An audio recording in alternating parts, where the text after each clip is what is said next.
Labą dieną, esu įmonės Malvetra vadovas. Įmonė buvo įkurta 2022 metais ir įmonės pagrindinė veikla tai yra saulės elektrinių montavimas, pardavimas ir eksploatacija.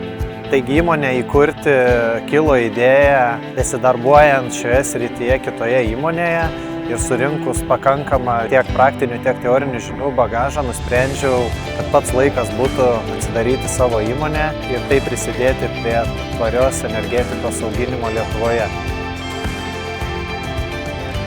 Tai po projekto įgyvendinimo mums pavyko optimizuoti darbus. Projekto eigoje įsigyta įranga padeda mums ne tik greičiau ir operatyviau reaguoti į esamas situacijas, nuvykti į objektus, bet kartu ir ateityje tikėtis plėtros galimybių, kurti naujas komandas.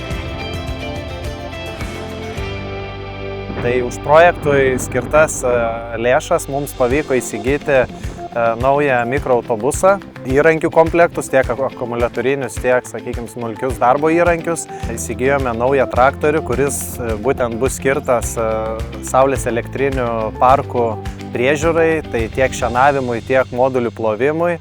Tikimės, kad ateityje bendradarbiausime ne tik su Lietuvos, bet ir Pabaltijos šalių įmonėmis ir joms galėsime teikti visokeriopą pagalbą saulės elektrinių parkų priežiūrai.